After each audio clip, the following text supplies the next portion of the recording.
Hello दोस्तों, कैसे हो सब लोग। आज का टॉपिक क्या है? तो आज का टॉपिक आप खुद डिसाइड करोगे कि क्या है। आपको मन में एक सवाल रखना है। आपके मन में जो भी अभी सवाल चल रहा है वो आपके रिलेशनशिप को लेके हो सकता है, करियर को लेके हो सकता है। वो मन में रखने हैं कि आप कोई न्यू बिगिनिंग करना चाहते हैं किसी चीज़ की। तो उस सवाल को आपको मन में रखना है और जो जैसे भी कार्ड आते जाएंगे मैं आपको गाइड करती जाऊंगी। जो भी आपके मन में है आप टाइम लो। एक ही क्वेश्चन, ओके, एक ही कोई सवाल है जो आपको मन में रखना है और उसके अकॉर्डिंग जो भी गाइडेंस निकलते जाएंगे मैं बोलूँगी। किसी के लिए वो करियर से रिलेटेड हो सकता है, किसी का वो रिलेशनशिप से रिलेटेड हो सकता है। जो भी जैसे भी मुझे गाइडेंस मिलते जाएंगे मैं कार्ड निकालती जाऊँगी। ओके, तो अपने मन में सबसे पहले से thank you to the universe को थैंक यू बोलो। मन में अपना क्वेश्चन रखो और बोलो कि dear angels, dear universe, dear divine, जिस किसी डीटी को आप मानते हो, काली माँ, जो भी महादेव, जिनको भी आप मानते हो, आपको मन में रखना है कि हे भगवान, मुझे मेरे इन सवालों के जवाब चाहिए और इस रीडिंग के द्वारा आप मुझसे बात कर रहे हो ये मैं मानती हूँ और आप जो भी मुझे बोलेंगे वो मुझे मंजूर है। मैं उसके अकॉर्डिंग एक्शन लेने के लिए तैयार हूँ। मुझे आपकी गाइडेंस की बहुत ज़्यादा ज़रूरत है। आप मुझे प्लीज़ गाइड करो and thank you thank you thank you. Okay, आप आई होप कि ये आपने मेरे साथ बोल लिया है। अगर आपने नहीं किया है तो आप फिर से पीछे जा सकते हो और फिर से आप ये जो मैंने जो अभी अभी बोला वो आप फिर से रिपीट करके देख लो। और रीडिंग को अभी स्टार्ट करते हैं कि आपके लिए क्या मैसेजेस है। जो भी आपने सवाल मन में रखा है तो उसके लिए आपको क्या मैसेजेस दिए जा रहे हैं, भगवान आपको क्या गाइड कर रहे हैं कि कहाँ पे आपका कुछ गलत हो रहा है, क्या क्या करना क्या चाहिए आपको। तो चलिए रीडिंग को स्टार्ट करते हैं, देखते हैं। से thank you to the universe again और देखते हैं कि आपके लिए कार्ड क्या क्या आ रहा है। एस ऑफ वॉन्ड्स, जो भी आप चाहते हो। सबसे पहला कार्ड इतना क्यूट, इतना प्यारा आ गया है कि जो भी जिस चीज़ की आप नई शुरुआत करना चाहते हो उसके लिए सिर्फ एक्शन लेना बाकी है। सोच की एक नई शुरुआत हो गई है, आपने सोच लिया है कि ये मुझे करना है, बस आप वो कर नहीं रहे हो। तो जो भी आप करना चाहते हो ना उसमें एक न्यू बिगिनिंग होगी, नई शुरुआत होगी। ओके, ये जो फूल है ये फूल अचानक से नहीं आया है, ये एक डिवाइन फूल हो सकता है। मुझे काली माँ क्यों याद आ रही है यहाँ पे रेड फूल है जो काली माँ पे चढ़ाया जाता है। तो आपके आसपास कोई काली माँ का मंदिर है तो आप फूल चढ़ा के आ सकते हो। कोई भी देवी माँ का मंदिर है तो आप फूल चढ़ा के आ सकते हो। Green colour can be significant. आप ग्रीन कलर पहनो कि जिससे कि जो ग्रोथ का कलर है, तो कोई भी चीज़ की नई शुरुआत करने जा रहे हो तो ग्रीन कलर के कपड़े पहन के आप जा सकते हो। ओके, साथ में अगर आप डेटिंग पे जा रहे हो, अपने गर्लफ्रेंड को मिलने जा रहे हो, किसी को प्रपोज करने जा रहे हो, रेड कलर का फूल इज सिग्निफिकेंट, आप रेड कलर का फूल दे सकते हो उन्हें। ओके, कोई मुझे ऐसे रेट्रो वाइब्स आ रही है कि कुछ तो आपके साथ पहले हो चुका है और वही चीज़ आपकी लाइफ में फिर से होने जा रही है, एक न्यू बिगिनिंग आपकी होने जा रही है। ओके, तो डरने की कोई बात नहीं है। सबसे पहला कार्ड ही इतना अच्छा आ गया है, the king of wands, again the card of wands. Okay, तो कई बार हम क्या होता है ना कि हम कुछ चीज़ें करने जाते हैं, किसी से मिलने जाते हैं, कुछ भी करने जाते हैं तो आपको ज़रूरी होता है कि आप आपके जो प्लान्स है सिर्फ उस व्यक्ति से रिवील करो, सबसे रिवील मत करो, क्योंकि हर कोई आपकी खुशियों में शामिल होना नहीं चाहता। तो सबके साथ सब डिस्कस किया जाए ज़रूरी नहीं है। और जो लोग आपको ऐसे लगते हैं कि मेरे वाइब्रेशंस वाले नहीं हैं, जो लगते हैं आपको टॉक्सिक है, तो उनसे दूर रहना ही सही होता है। ओके, तो यहाँ पे फायर दिखाई दे रही है। तो जो भी चीज़ें आप करना चाहते हो उसके लिए बस एक्शन लेनी है। ओके, एक्शन लेने हैं और फायर से थोड़ा सा बच के रहना है। ओके, द डेथ का कार्ड है। Death is a card of transformation. Okay, यहाँ पे कुछ लोगों के लिए बहुत चीज़ें ख़राब हुई है, कुछ चीज़ें ऐसी हुई है कि आपको समझ में नहीं आ रहा है कि आप एकदम ऐसे ऊंचाइयों पे थे, ऐसे सीढ़ियों पे थे कि जहाँ पे आप ऑलमोस्ट आप वहाँ पे थे और लोगों की नज़रें आपके ऊपर टिकी हुई थी और उन्हीं नज़रों के कारण कुछ चीज़ें ख़राब हुई है, ये हो सकता है। या फिर उन्हीं नज़रों के कारण आपको इतना टेंशन आ गया कि मैं क्या करूँ, कैसे करूँ। लेकिन आप कैपेबल हो, आपको पता है कि आप कितनी भी सिचुएशन बुरी क्यों ना हो, आप संभाल लेते हो, आप सही सब चीज़ें सही करना जानते हो। ओके, तो आप चीज़ें सही करोगे। ये आपका रीबर्थ का कार्ड है। Okay, the death card is a rebirth का कार्ड। जैसे मैंने बोला कि माँ को फूल चढ़ा हो, तो यहाँ पे भी मुझे फूल बटरफ्लाइज दिख रहे हैं, जो अगेन सेइंग कि एक ट्रांसफॉर्मेशन, आपकी लाइफ में एक बहुत बड़ा बदलाव आने वाला है। या फिर ये जो अभी आपकी लाइफ की जो भी प्रॉब्लम चल रहा है, ये एक आपकी बदलाव का आपके लिए एक बदलाव, बहुत बड़ा बदलाव लेके आया है। ओके, तो अपने आप को अलाइन करने की ज़रूरत है। हम लोग अक्सर क्या करते हैं कि लोगों से उम्मीद लगाए बैठते हैं कि कोई मुझे मतलब कोई मुझे रास्ता दिखाओ, कोई मेरे लिए ये कर दो, कोई मेरे लिए वो कर दो। लेकिन हम अपने आप में कहाँ बदलाव लाते हैं? नहीं लाते। तो जहाँ पे आपको ऐसे लगता है कि मुझे खुद में बदलाव लाने की ज़रूरत है, मेरी खुद की एक नई जर्नी करने की ज़रूरत है, तो वहाँ पे आपको एक्शन लेने होंगे। यहाँ पे डेथ है और यहाँ पे ace of wand. Death is what? एक न्यू बिगनिंग। आपकी सोल की एक न्यू बिगनिंग होती है। आपकी सोल एक बॉडी से दूसरे बॉडी में जाती है। इट मीन्स आपकी एक न्यू जर्नी होती है। तो आपको आपकी न्यू जर्नी कैसे करनी है? तो आपके जो पुराने पैटर्न्स हैं उन्हें तोड़ के, जो चीज़ आपको सर्व नहीं करते हैं, जो लोग आपको सर्व नहीं करते हैं, तो उनसे आप दूर बिल्कुल भी जा सकते हैं। इसमें कोई चीज़ें ऐसी नहीं है कि मैं ऐसे कैसे करूं।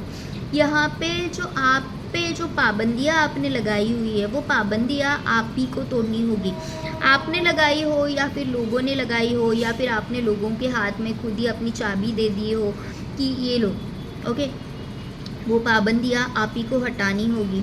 ये जो आपने मेमोरीज़ लिख के रखी है अपने ऊपर, जो अपने मन में जो मेमोरीज़ आप कैरी कर रहे हो, दैट इज़ द रीज़न कि जो आपकी लाइफ में अच्छा कुछ हो रहा है वो नहीं हो पाता, क्योंकि आपके मन में कहीं ना कहीं एक डर लगा रहता है कि ये मेरे लाइफ के पैटर्न बन चुके हैं, ये मेरे लाइफ के कुछ पैटर्न है कि ये ऐसा ही होते आया है। क्योंकि पहली बार कुछ हुआ था आपके साथ, फिर से वही पैटर्न रिपीट हो गया। अभी नेक्स्ट टाइम आपको रिपीट हुआ कि ये 2 बार हुआ है मेरे साथ, तीसरी बार भी ये हो सकता है। तो यही पैटर्न को आप कैरी फॉरवर्ड कर रहे हो। जैसे कि फॉर एग्ज़ाम्पल आपको रिलेशनशिप में धोखा मिला, तो आपको बहुत टॉक्सिक रिलेशनशिप रहे हैं, तो आपको ऐसे लगता है कि यार मुझे समझने वाला कोई नहीं मिलता। तो आप क्या है ना, किसी कोई आपके लाइफ में रहे, इसलिए आप उसके साथ एडजस्ट करते जाते हो। आपको ऐसे लगता है कि नहीं, अगर मैं एडजस्ट नहीं करूँगी या फिर नहीं करूँगा तो ये भी मुझे छोड़ के चला जाएगा, ये भी चला जाएगा। सबसे पहली बात यहाँ पे लेट मी टेल यू कि जहाँ पे आपको ये डर लग रहा है ना कि अगर मैंने ये नहीं किया तो ये हो जाएगा, तो वो रिश्ता आपके लिए बना नहीं है। क्योंकि जो आपसे सच्चा प्यार करता है ना, वो आपको कभी छोड़ के जा ही नहीं सकता। ओके, वो आपके लिए हमेशा वापस आएगा, और अगर वो आके भी वो अपनी ही चला रहा है तो भी वो आपके लिए नहीं है। नहीं तो बहुत सारे लोग ये भी होता है कि इनके पार्टनर जो है वो वापस तो चले आते हैं। ओके, वापस तो चले आते हैं, लेकिन इनको जस्ट ये दिखाना होता है कि तुम मुझे छोड़ के जा कैसे सकती हो। तो जस्ट फॉर ईगो कि मैं फिर से तुझे लटका दूँ, फिर से मैं लात मार के जाने वाला हूँ, तू मुझे लात मार के नहीं जा सकती। तो ये इस पैटर्न की वजह से भी ये लोग रिटर्न आते हैं। तो आपको आपके लाइफ के पैटर्न समझने की ज़रूरत है कि कहाँ पे मुझे अपनी खुद की नई शुरुआत करनी है, मुझे कहाँ पे खुद के जो पैटर्न्स है वो चेंज करने हैं, ये आपको खुद को सोचना होगा। और if you are looking for the career और वॉट एवर द थिंग, तो भी मैं यही कहूँगी कि आपके पैटर्न्स कहीं ना कहीं गलत जा रहे हैं। आप गलत लोगों में अटके हो, गलत एक्सपीरियंसेस के बारे में बहुत ज़्यादा सोच रहे हो, और इसके कारण आपकी लाइफ में वही एक्सपीरियंसेस वापस आ रहे हैं। और जब आप आपके खुद के पुराने पैटर्न से बाहर आते हो, तब क्या होता है? Wish fulfilment. यहाँ पे क्या आया है? 9 ऑफ कप्स का card, which is the card of wish fulfilment. ये जो सारे जो फूल आपने सजा के रखे थे, जो माँ के चरणों में रखे हैं ना, वही जो फूल है ना, वो आपके सिर पे आने वाले हैं, आपके सर पे आने वाला है। ओके, जिसे खुद पे भरोसा हो, जिसे डिवाइन पे भरोसा हो कि डिवाइन कभी मुझे गिरने नहीं दे सकता, तो माँ भी उन्हें आपको कभी भी गिरने नहीं देगी। ओके, तो always believe in your self. देखो, भगवान आपको चला नहीं रहा है, आप कोई कठपुतलियाँ नहीं हो, भगवान बस आपके साथ हो लेता है। आपका लाइफ जो है वो आपकी ज़िम्मेदारी है, आपकी ज़िंदगी आपकी ज़िम्मेदारी है, आपकी लाइफ को आप चला रहे हो, भगवान आपका साथ दे रहे हैं। और जिस वक्त आपने डिसाइड कर लिया कि मैं अपना खुद का साथ देना चाहती हूँ या फिर चाहता हूँ, उस वक्त भगवान भी आपके साथ हो लेते हैं और विश फुलफिलमेंट होने से कोई भी आपको रोक नहीं सकता। हर एक दुआ है, हर एक विश है ना, वो ग्रांटेड की जाती है विद दिस एटीट्यूड। खुद को प्रायोरिटी देनी है। यहाँ पे मैं आपको गाइडेंस दे रहे हैं कि जो भी आपने मन में सवाल रखा है तो वहाँ पे कहाँ पे लैकिंग हो रहा है, आपको जवाब क्या है, तो खुद को एक प्रायोरिटी देनी है। यहाँ पे मोर दिखाया गया है। ओके, अगर देखा जाए तो मोर को सबसे सुंदर पक्षी कहा जाता है, लेकिन किसी ने मोर के पैर कभी देखे हैं? मोर के पैर बहुत ही गंदे होते हैं। ओके, तो what is it is all about, Rahu बोल सकते हैं कि आप किसी चीज़ के ऊपर बहुत ज़्यादा अट्रैक्ट हो रहे हैं, लेकिन जेन्युइनली वो चीज़ इतनी अट्रैक्टिव है क्या? तो आपका जो कॉन्फिडेंस है ना वो बहुत मैटर करता है। आपका कॉन्फिडेंस जो है ना वो बहुत मैटर करता है कि आप किसी चीज़ को किस तरीके से देखते हैं। आपकी अच्छी साइड क्या है वो आपको देखनी है। अगर हम मोर के पंख देखेंगे तो हमें वो कभी भी सुंदर नहीं लगेगा, और अगर हम अगर मोर के पैर देखेंगे तो हमें वो कभी भी सुंदर नहीं लगेगा। लेकिन हम अगर मोर के पंख देखेंगे, उसको उसकी पूरी स्किन देखेंगे, उसका पूरा अगर कलर देखते हैं तो हमें वो बहुत सुंदर पक्षी दिखाई देता है। तो हम अपने आप को इंटरप्रेट कैसे कहते हैं वो बहुत मैटर करता है। हम सब में बुराइयां हैं, हम सब में कुछ ना कुछ कमी है, लेकिन हम अपने आप को किस तरीके से देखते हैं वो हमें डिसाइड करना है। ये सनफ्लावर को वो लेके बैठी है। सनफ्लावर हमेशा अपना मुंह जहाँ पे सन है वहाँ पे ही रहता है। ओके, कहीं पे भी अंधेरे की तरफ नहीं रहता। तो आपको क्या करना है, जहाँ पे उजाला है, जो भी अच्छा है, जो भी लोग आपके लिए अच्छे हैं, जो भी सिचुएशंस आपके लिए अच्छी है, जो भी अच्छा है, आपको फोकस किस पे करना है? सिर्फ अच्छाई के ऊपर करना है, बुराई के ऊपर नहीं करना। आपके अंदर जो भी अच्छा है आपको उसी को ही देखना है। आपको ये नहीं देखना है कि मेरी में खामियां क्या है। हाँ, आपकी खामियां आपको देखनी है, बस वो आपको सही करने के लिए देखनी है कि ये मेरी खामियां हैं तो उसको मैं सही कैसे करूँ, इससे मैं बाहर कैसे आऊँ, मेरी खामियों से मैं बाहर कैसे निकलूँ। इसके लिए आपको आपकी खामियां बस देखनी है। लेकिन आप अगर अपने आप में सिर्फ खामियां ही ढूंढते रह गए और लोगों को बस तारीफ़ों के फूल ही बांटते गए कि ये मेरे लिए सबसे अच्छा है, इसने मेरे लिए इतना किया, उसने मेरे लिए उतना किया। भाई तूने भी तो कुछ किया है ना, तू भी तो उतना अपने एफ़र्ट्स दे रहा था किसी रिलेशनशिप के लिए, किसी करियर के लिए, तो क्यों नहीं अपने एफ़र्ट्स, खुद के एफ़र्ट्स आप देख पा रहे हो? तो यहाँ पे यही है कि खुद के एफ़र्ट्स देखने की ज़रूरत है। आप अगर रिलेशनशिप के लिए ये देख रहे हो तो देखो, हर एक कोई भी रिलेशनशिप सही से नहीं होता। उसमें कास्ट डिफरेंसेस होंगे, उसमें एज डिफरेंसेस होंगे, लेकिन कोई भी रिलेशनशिप अगर आपकी सोल को, अगर आपकी रूह को खुश कर पा रहा है तो वो रिश्ता आपके लिए।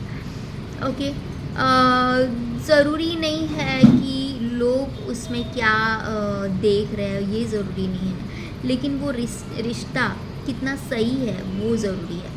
वो जो व्यक्ति है आपको झूठा ही सही, लेकिन वो किस तरह से आपका प्यार जता रहा है, आपको प्यार दिखा रहा है, ये बहुत ज़रूरी है।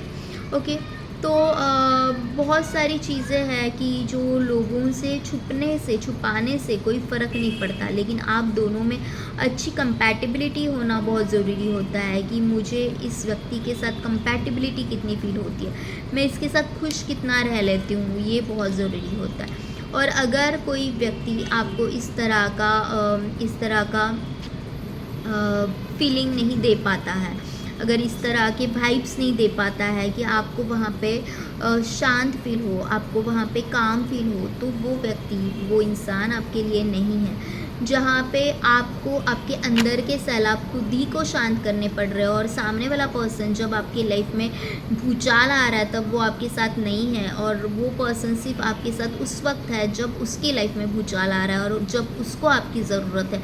इस वक्त अगर वो एज ए हीलर आपके पास देख रहा है, इस वक्त आपको अगर वो ऐसे देख रहा है कि तुम मेरे लाइफ में होने से मेरी लाइफ के सारे प्रॉब्लम्स ख़त्म हो जाते हो, तो बहुत ज़्यादा खुश होने की ज़रूरत नहीं है, क्योंकि बस आप उनकी लाइफ में होने से आप उनकी लाइफ के प्रॉब्लम्स ख़त्म कर देते हो। लेकिन क्या वो आपके लाइफ में होने से आपके लाइफ के प्रॉब्लम्स ख़त्म होते हैं? और अगर जवाब नहीं है तो आपको यहाँ पे संभालने की ज़रूरत है। और 3 कार्ड्स ले लेते हैं। ओके, तो 3 जो कार्ड है वो मैंने गाइडेंस के लिए निकाले थे, which was the 4 of pentacles, the 8 of swords and the 5 of cups. All these cards are saying कि आपको आप खुद को अपने आप को पिंजरे में अपने बंद करके रखा है, कि वो पिंजरे के द्वार है ना वो खुल गया है, लेकिन आपने अपने पंख पूरी तरह से काटने की छाटने की पूरी कोशिशें की हुई है।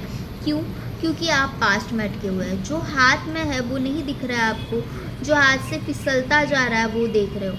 क्यों नहीं देख पा रहे हो कि कहाँ पे मेरे साथ न्याय हो रहा है, कहाँ पे मैं खुद के साथ कहाँ पे न्याय करूँ।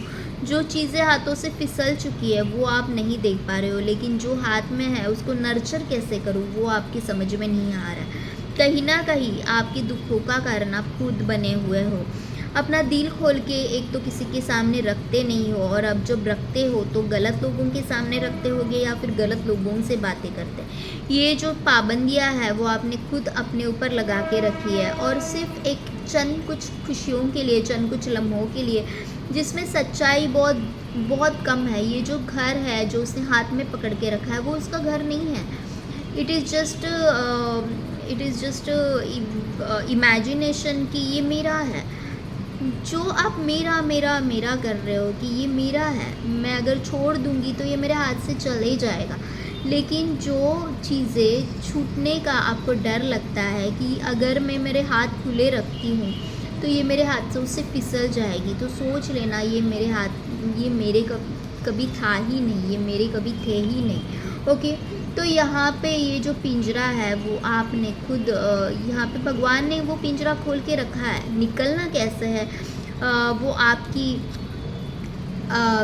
जिम्मेदारी है। ओके, लेकिन आप निकलना नहीं चाहते, आप कहीं ना कहीं अपने आप को बांध के रखे हो। द स्टार का कार्ड है बॉटम ऑफ द डेक में, द टावर का कार्ड है। यस, कुछ चीज़ें आपके हाथों से छूटी है, वो छूटी है ना वो चीज़ें, वो आपको ये देखनी होगी कि वो उन चीज़ों की नींव ही ख़राब थी। वो चीज़ें गलत लोगों के साथ थी, गलत तरीके के कारण वो आपके साथ थे। तो जहाँ पे ज्वालामुखी के ऊपर आपने अपना इतना बड़ा घर बना लिया और उसको अगर बांधने की कोशिश करोगे तो वो चीज़ें आपके हाथों से छूटेगी। द स्टार का कार्ड है which is the here it is a Taj Mahal, जो प्यार का प्रतीक होता है। लेकिन कुछ चीज़ें आपके हाथों से छूटने के बाद, ओके, कुछ हाथों से छूटने के बाद उसको जाने देना चाहिए। ओके, उसको जाने देना चाहिए। मेमोरीज़ में रखना अच्छी बात है, लेकिन जब वो व्यक्ति आपके साथ है तब उसको अपना प्यार शो करो, तब आपने एफ़र्ट्स लगाओ उस रिश्ते को बचाने के लिए और जो भी करने के लिए। लेकिन अगर उस रिश्ते में कोई भी ऐसी बात नहीं हो रही है कि जहाँ पे दोनों तरफ से बराबर का हिसाब नहीं हो रहा है, दोनों तरफ से बराबर का एफ़र्ट्स नहीं लगाए जा रहे, तो वहाँ पे चाहे जो भी कर लो, ओके, लोग आपको तारीफ़ों के फूल बांटेंगे, लोग आपको बोलेंगे कि वाह क्या क्या प्यार किया है तुमने, लेकिन always try to make happy to your soul. आपकी सोल को हैप्पी करना है, यहाँ पे लोगों को हैप्पी नहीं करना है कि लोग क्या बोल रहे हैं कि तुम्हारा प्यार कितना महान था। आपका प्यार सिर्फ आपके नज़र में और उस व्यक्ति के नज़र में महान होना चाहिए, लोगों के नज़र में नहीं। और जो व्यक्ति आपके साथ होते हुए भी कहीं और पे जा रहा है या फिर कहीं पे और डिस्ट्रैक्ट हो रहा है, तो वो शायद आपके लिए बना ही नहीं है। तो ये थी आज की रीडिंग। करियर वाइज भी अगर देखा जाए तो सेम ही चीज़ है कि आप कहीं ना कहीं गलत लोगों के साथ है, गलत करियर में हो या फिर गलत जगह पे हो, तो इस कारण आपकी चीज़ें नहीं हो रही है। ये थी आज की रीडिंग। अगर आपके साथ रेजोनेट हो रही है और अगर आपको थोड़ा भी इस रीडिंग ने गाइडेंस दिया है तो मुझे कमेंट बॉक्स में बिल्कुल बताएं। लाइक शेयर सब्सक्राइब करें। Thank you to all of you, love you all, bye bye.